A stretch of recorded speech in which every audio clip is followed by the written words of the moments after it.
I am recording today's introduction from Richmond, Virginia. I'm back on my book tour. I just had a marvelous event last night at Studio Sprezzatura, and tomorrow I'll be in Charlotte, North Carolina for a few days. So I'm in a hotel recording this without my fancy microphone or my fancy lighting. But anyway, I am so excited to share today's episode with you.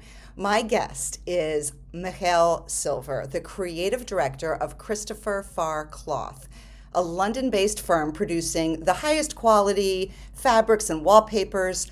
But the reason I wanted to interview Michal is because of Christopher Farr Cloth's particular approach to creativity.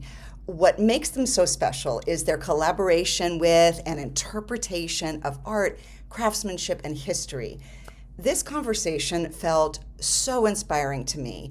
Michal made me want to double down on my own curiosity about the world because when we do that, when we follow an instinct to learn more, to push our own understanding of how other people think and create, it is so energizing. Anytime you can make room in your life for indulging in your curiosity and passions, you will grow in all the other areas of your life as well. And that's what I encourage you to keep in mind as you listen to this conversation. Here's Michal. I love how the London designers that I've talked with or whom I follow are there's almost always a love for an incorporation of antiques, but then whatever they're doing on the modern edge of things is really bold and interesting, and the juxtaposition is fabulous. I really feel like your brand embodies that spirit. I think it's part of the British culture. It's a much more eclectic culture. The way we do it with our work is by working with such a roster of designers, artists, and archival collections, Oh, allowing us to go on those very small journeys, but every single time it's a new journey yeah. and it's a new challenge. And Mm, often push us out of our comfort zone. mm. Like, and it's so interesting because there's always a moment when we are working on a collection that I don't like anything anymore. And I'm, Ah, oh my gosh, I don't like it. And what am I going to do to the yeah. designer? Because now we've become friends and Right. we've invested so much time and energy. And then I know that they just pushed me out of where I feel it's us or where I feel it's good Interesting. taste. Yes. So I just let it go for a month or Right. 2 months. And again, because we have time, I'll go back Yeah. to Yeah. it refreshed. And then I say, wow, actually, Mm, now I understand and I mm. understand the process. And then maybe we need to do that in order to connect it better to what we do. But it's again going to the element of time. Yeah. And I have a very specific example. We were working with incredible creative Japanese potter called Makoto Kagishama. Yes, I saw some of the photos. Yes. And he hand draws every plate. Every plate is one off. I thought, oh, that Michal, that would be an easy project. We're going to take some of his plates, we'll put it in a repeat. We'll make them big, the repeats bigger. We'll make the patterns, and I can add a flower from here and a flower from there. Easy, done. And he said to me, no, we're not going to work this way. This is a very different medium for me. It works different. The fabric has a Yeah. different texture and it talks in a different language. And I mean, those words. So he said to me, you're going to give me the type of fabrics you would like to print on.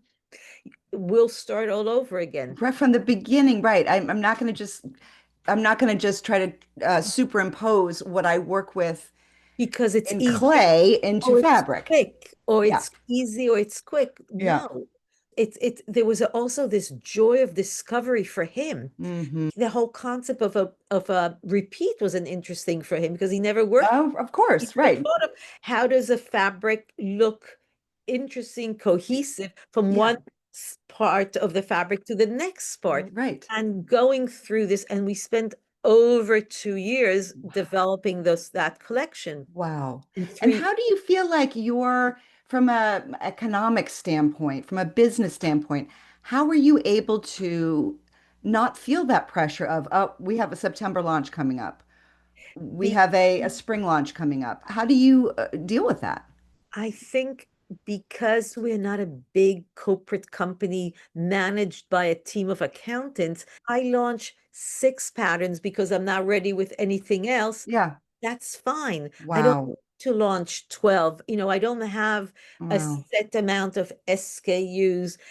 And I Yeah. don't have to, we know, but that's a choice Yeah. that the price is that we are always going to be quite exclusive and our reach in terms of selling will be also limited. We're Hmm. not going to become a Cravat No, no, the way we right. And you're work. not going to be in every single Marriott, No. Hilton hotel, and and I mean, you wouldn't want to be. That's not who you are. Yeah, we chose a different route. So Yeah. our journey is very different, but we wanted Hmm. to become, we wanted that connection with art, Hmm. design, with history. History is a very important component in Hmm. what we do, and we try to create that link between the past and the present.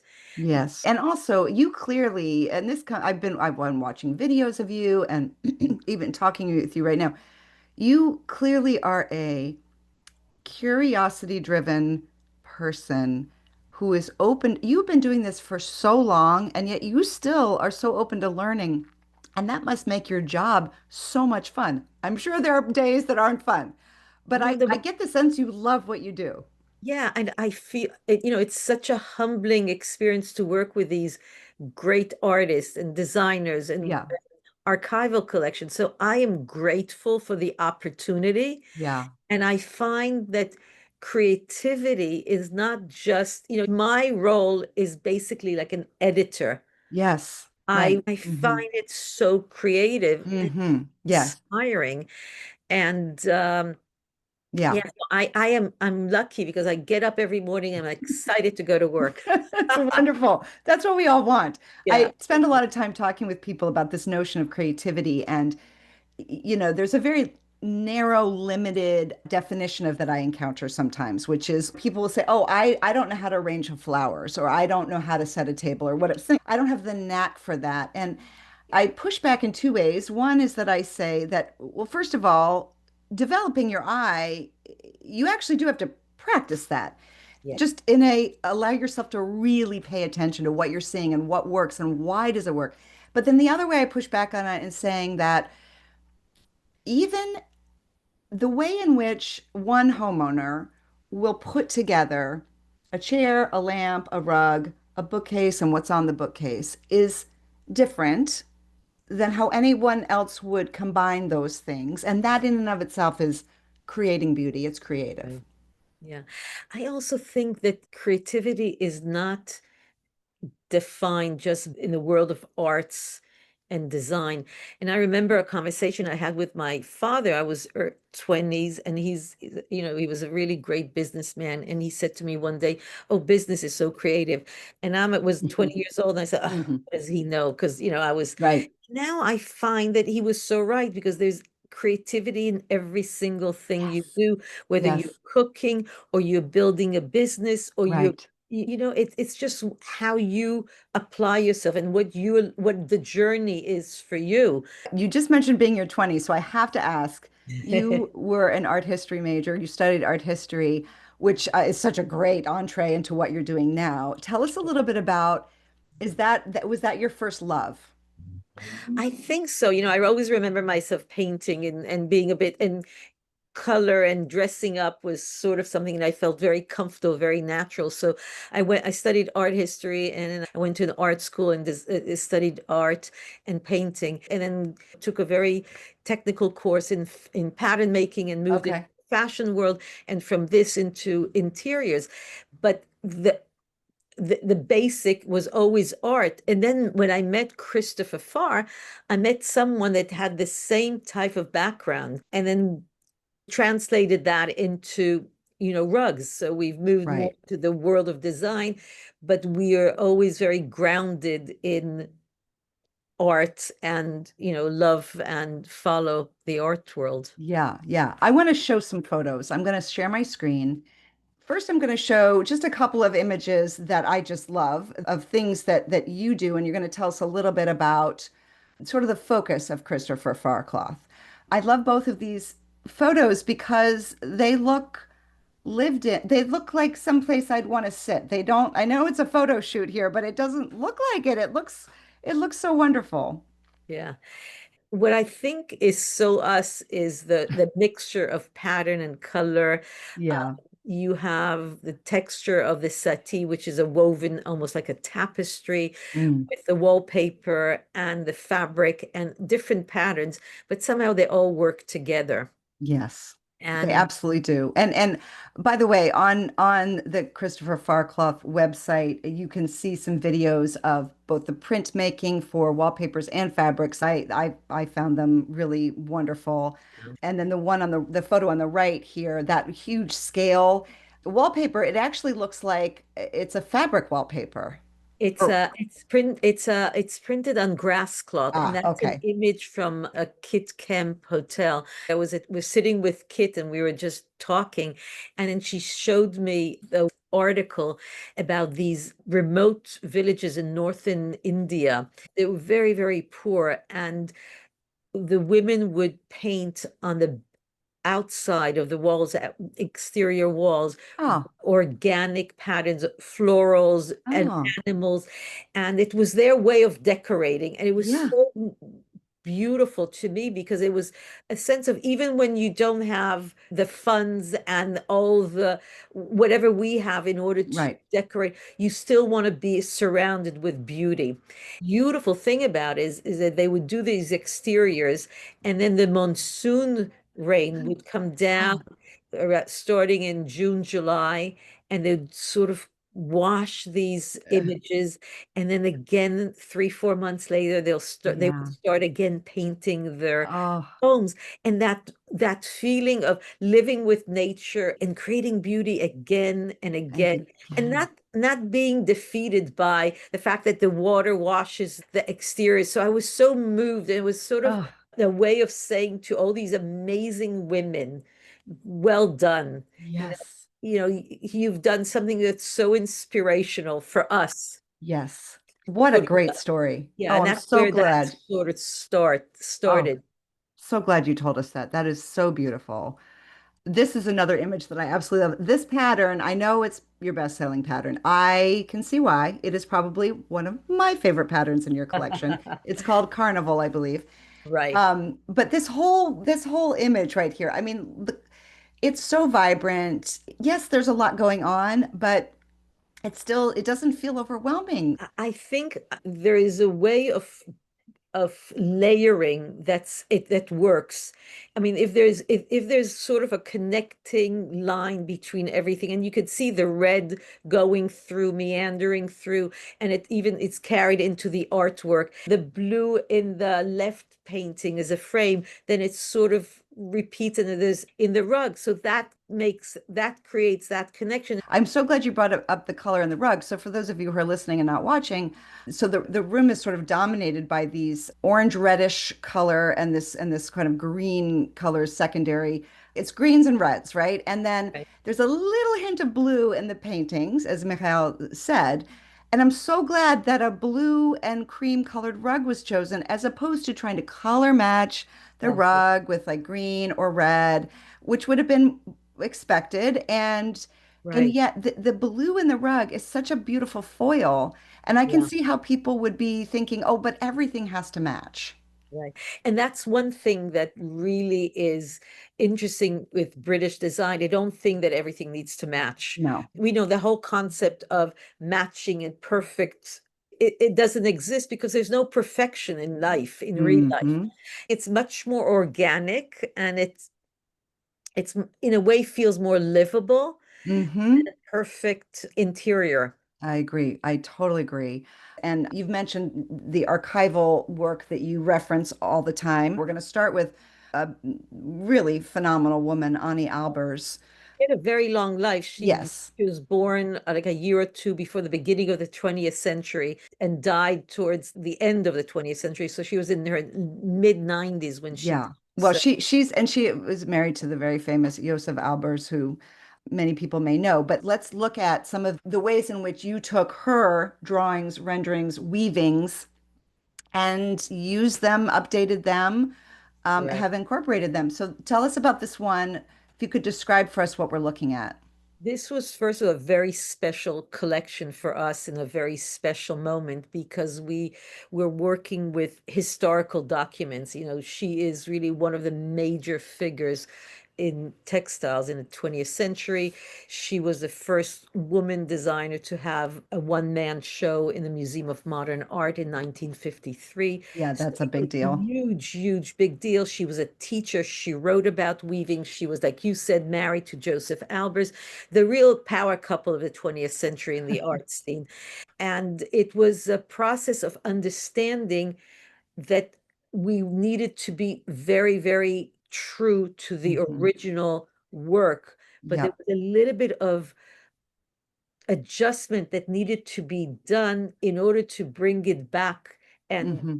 and release it as a pattern that also speaks to a contemporary view. Right.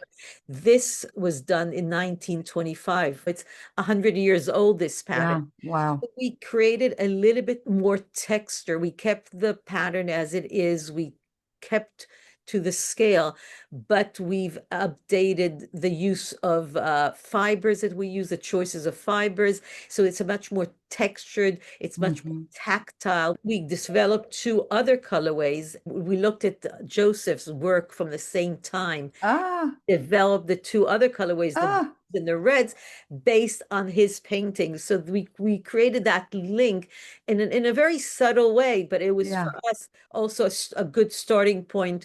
And that's when I meant we always go back to art to when we look at color. Uh, Yeah. There's so much respect for the artistry from the past in the work that you all do. And this Annie Albers collection is so true to that. I'm just showing a couple of other things that you've created from her originals. Here it is on this very kind of, well, it's actually kind of more of a Bauhaus shaped stool, really, or yeah. bench. Yeah, this is a wall hanging, and it's one of her major works. It was done in the late 40s, and the palette has changed. The Hmm. scale is a different, but the same elements, geometrical elements, continue to be part of her vocabulary. Yeah, for sure. And this one is it's almost a little hard to see her drawing, but it's on the left. And it's an etching, but then you've recreated it in fabric with this beautiful reversible stitching. Exactly. And it's also interesting because in the 60s, 70s, she's developing some arthritis in her Oh, hands, so she can't weave. She starts getting involved and enamored by the printing process, which is a very okay. different process. So we Yeah. took that and interpreted it into a fabric. And then we did it as well as a wallpaper that it feels much, much closer to the original with that very faint uneven lines. But it's so interesting in her work because she's always looking at how by changing a line or changing the scale, you change the feel and the composition. And as you said, she lived a very long life, tumultuous, World War II, all of that, and lived through many different, I think, artistic periods as Right. well. You can see the changing of her life and the changing of Yeah. the time through all of it. Yeah. Okay, so this next collaboration that you've done is current, but I'm going to mess up her last name, Veronique Dessoutre. And I sort of came across her accidentally. I was looking Okay. at something and I came across her work. And when I saw it, I think on Instagram the first time, I thought those are embroideries. Yeah. And she has a studio, an atelier in Lyon, and you go up the stairs, and it's this curvy, crooked stairs, and there are four women there working. What it is, she is sort of creating panels with rope and cord and different textures, and she glues them to these panels. And Oh, everything is a one-off piece. oh, And she would work with people like the likes of Cartier or Hermes, which will do their boutiques, either wall paneling or dividers. Once in a while, she'll work with interior designer and they will do a headboard. Oh, yes. I said, wow, but we could translate this into embroidery. And Oh, so it that's started what out we as rope, which is know. a really interesting material that We you don't hear tried much to, but it about. was Yeah. too stiff, so you didn't get the movement. And we developed this collection, which was so beautiful. And Yes. we've been working with an embroidery unit in India. Oh, wow. So Okay. Okay. everything is sort of hand guided. So it's half hand, half with a machine, but it's guided. So they're Yeah. doing one motif and it's not one of those big machines, it's like printers. So it still maintains that artisanal feel in Yes. it. And it also has a bit of the interpretation of these Indian makers. Both Veronique and myself, we love because it is a step away from her exact design because we had to interpret it. Yeah. They brought something into it as well, and it was so exciting that mixture of a designer and us in the middle and the workroom with their culture and making capabilities. So that was a fascinating collection. So many hands then have touched this, and the human aspect of this work is you really want to touch it or lie on top of it. Yeah, The napkin is also embroidered, not just the yeah. tablecloth. Here's an example. I guess this is a bedspread. It looks like these Right. are, yeah. So that's what I meant by lying on it. I mean, I would just want to run my hands all over it. And again, the exuberance, this flower motif. Yeah. And she called it happy flowers. So it's these very stylized flowers, but Yeah. there's something so happy. And on the pillow, if you see that, these are Yep. fringe. So we took these cords and we put them together and there's a stitch that goes on the center. And they're Yeah. so whimsical and fun. And I Yes. feel that at times people could be a bit concerned about pattern on a curtain or on a sofa, but they would be much more adventurous with a trim. Yeah. That's a great point. Absolutely. Yeah. Yes. Yes. And here are two more shots of, Other patterns, that's yeah. Galaxy, which is a print and an embroidery. So it's what I try to do in every collection is learn something new, discover something else, try something that we haven't done, and not repeat the same thing again and again. And I Hmm. think we're really helped by working with different designers. So they bring their Yeah. ideas and when we start working on a collection with a designer, I'll never come and say to them, come and see the collection, go and see what we do, and then do a collection for us. I say to them, what are you interested in? What are you Hmm. working on? What would you like to do? Hmm. And I'll find a way to connect it to who we are and how we do that. And a Right. way to connect it is by certain color stories. A way to connect it is by working with the same printer, the same weavers. So Mm. we have something about the smell. Like every restaurant has a smell, Yeah. Yeah. every print house has a smell and a way of doing things. So by working with those very small makers as well, that creates a cohesive element in our very eclectic collection. Yes. Again, the human element is very Right, much present in this. I mean, in all of your pieces, but I really notice it very much in this. This is a younger designer, Lauren Elliott. But we're just kind of seeing the range of what you have on offer here. I love this room. It's got a couple of different eras going on, which I love. The art is definitely informing what's going on in the patterns right. that she chose. That grass cloth wallpaper, it's so textural. The tile work that's so modern, not contemporary, but modern. And tell us a little bit about this. So this is in first of all, she is an ex Kit Kemp Ah, designer. So she's really trained with one of the best designers in yes. the UK or probably in the world. And what we do is we invite every 6 months a designer to recreate our showroom. Which is so much fun. And it's so much fun. And they're very excited because that's sort of a platform for them and to Of extend course. their reach. Yeah. And for us, it's to see how they use our collection. Yeah. So How do they imagine it? How do they interpret it? How do they mix things together? Yeah. exactly. And she loves color, she loves pattern, and she loves art. So that art was a very big part of how she stylized this room. Mm. And then the next collection was Fogo Island, was which was very, very minimalistic. So it was interesting to see how the same room takes a different life every 6 months. Yes. I mean, what I liked about looking through all of the different designers who have redone your showroom every 6 months. You can also find this on the Christopher Farr website. It really gives you an understanding of what we mean when we say a signature style. You can really see the individuality of the designer. And I encourage everyone to think like this, whether or not you're hiring a designer to work with you or you're doing it on your own, but to think about how would I put these things together? What makes me happy? What combinations tell my story? And I know sometimes that's a bit abstract to think that way, which is why you need to keep playing around. You need to just keep trying it over and over again, and I promise you will get better at it.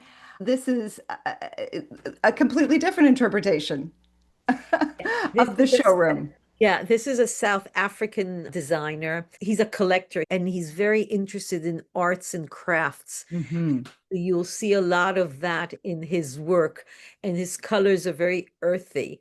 And everybody always thinks of Christopher Farr as very colorful, and it's Right. but we have so many neutrals and so many textures to create a much more natural, earthy interior, and that's what Yeah. he did. And he layered it with a lot of artifacts. And so Hubert Zandberg is the name of the designer. And Designer, right? this specifically, this is why I chose this, is to just show that not everything at Christopher Farcloth is colorful, but the texture and the Yeah, shapes. I also feel like there's a shape story going on here that is so dynamic. There's just the texture, the shape, the movement yeah. that you really see in the silhouettes of things are, I just think it's quite dynamic. And I love the patterns that he's chosen, the wall, the lampshade, the upholstery. I agree. And I think an interior really needs to always stay very personal. Going back to Lauren, which was very, very colorful, you don't need to create a house that's full of color if you don't feel comfortable, but you can always create a corner, Hmm. whether it's the bench in the kitchen with the curtains where it feels a little bit less precious than doing your whole dining room or living room with Right. color. But it's great to sort of push yourself. And I did that very recently because my house is very, very zen. I'm surrounded with color all day. Yeah. So I come home and I just want white canvas. Interesting. Yes. We were working on our wallpaper brochure. And, I grew up in Israel, so we didn't grow up with wallpapers. I didn't grow up with that decorative aesthetic. Yeah. And so we were missing two patterns, good in situs. And I said, okay, I'm going to do it in the two bedrooms in the house. And I did it, and I just love it. And it stayed because I could see in 4 hours how a room was transformed by pattern and Yes. color. Oh, And it was great. So I pushed myself. I would encourage everyone to push themselves a little bit, not too yes. much.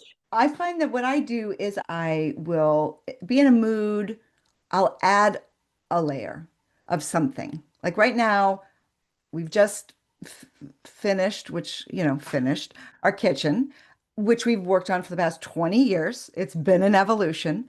I love it. Yeah.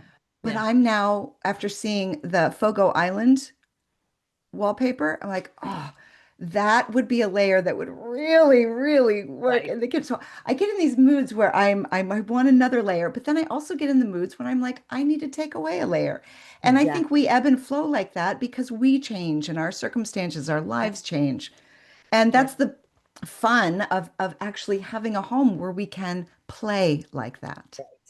And just acknowledge that the way you said that our life is so dynamic and we change in the way we change the way we dress. There's a Yeah, certain evolution with, what you felt very comfortable with and you were wearing a lot. Now you sort of move into something else. right. You can do it in our homes in a much gentler way. It's more expensive, it's more difficult. You need workmen to help you. But like you said, there are things that you could do on your own to Mm-hmm. change it. Mm-hmm. Absolutely. Maybe a good for to finish to this conversation, a good way is even to start with some refreshing your pillows. Right. Easy. Absolutely.